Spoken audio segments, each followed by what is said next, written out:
ಇದು ಒಂದು ತಾಯಿಯ ಕರುಣಾಜನಕ ಚಿಕ್ಕ ಕತೆ. ಈ ಕತೆ ನಿಮ್ಗೆ ಇಷ್ಟವಾದರೆ ಸಬ್ಸ್ಕ್ರೈಬ್ ಮಾಡಿ, ಒಂದು ಲೈಕ್ ನೀಡಿ ಬೆಂಬಲಿಸಿ. ಚಿಕ್ಕ ಊರಿನಲ್ಲಿ ಲಕ್ಷ್ಮಿ ಅಂತ ಒಂದು ಅಮ್ಮ ಇದ್ಲು. ಅವಳು ತನ್ನ ಜೀವನವನ್ನೇ ತನ್ನ ಮಗನಿಗೆ ಅರ್ಪಿಸಿದ್ಲು. ತನ್ನ ಹಸಿವನ್ನೇ ಮರೆತು ಮಗನಿಗೆ ಊಟ ಹಾಕುತ್ತಿದ್ಲು. ತನ್ನ ಕನಸುಗಳ ಬದಲು ಅವನ ಕನಸುಗಳನ್ನು ನಂಬುತ್ತಿದ್ಲು. ರಾಜು ಚೆನ್ನಾಗಿ ಓದಿದನು, ಅಮ್ಮನಿಗೆ ಹೆಮ್ಮೆ ತಂದನು. ಜಾಬ್ ಸಿಕ್ಕಿತು, ದೊಡ್ಡ ನಗರಕ್ಕೆ ಹೊರಟನು. ಹೋಗುವ ಮುಂಚೆ ಅಮ್ಮ ಹೇಳಿದಳು, ಮಗನೇ, ನಿನ್ನ ಸಂತೋಷ ನನಗೆ ದೊಡ್ಡ ಹಬ್ಬ. ಮೊದಲು ಕರೆಗಳು, ನಂತರ ಮೆಸೇಜ್ಗಳು, ಆಮೇಲೆ ನಿಶ್ಶಬ್ದ.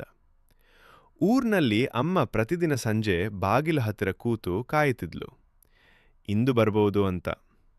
ಪ್ರತಿ ಹಬ್ಬದ ದಿನ ಒಂದು ದೀಪ ಹಚ್ಚುತ್ತಿದ್ಲು. ಆ ದೀಪ ಅವನ ಬರವಿಗಾಗಿ. ಮಳೆ ರಾತ್ರಿ ದೀಪ ಹಚ್ಚಿಕೊಂಡು ಕಾಯುತ್ತಿದ್ದಾಗ ಅವಳು ಉಸಿರು ನಿಲ್ಲಿಸಿದ್ಲು. ಮರನನೆಯ ದಿನ ರಾಜು ಬಂದನು. ಮನೆಯೊಳಗೆ ನಿಶ್ಶಬ್ದ.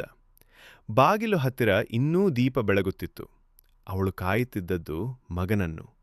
ಅವನು ಕಾಯಿಸಿದದ್ದು ಸಮಯವನ್ನು. ದೀಪ ನಿಧಾನವಾಗಿ ನಶಿಸಿತು. ಅದರೊಂದಿಗೆ ಒಂದು ಅಮ್ಮನ ಆಸೆಯು. ಅಮ್ಮ ಅಪ್ಪ ಇದ್ದಾಗ ಅವರಿಗೆ ಸಮಯ ಕೊಡಿ, ನಂತರ ಬೆಳಗಿಸಲು ದೀಪ ಇರಲ್ಲ.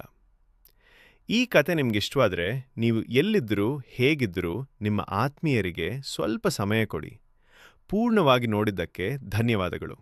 ಇಂತಹ ಇನ್ನಷ್ಟು ಕತೆಗಳಿಗಾಗಿ ಸಬ್ಸ್ಕ್ರೈಬ್ ಮಾಡಿ, ಬೆಲ್ ಐಕಾನ್ ಒತ್ತಿ.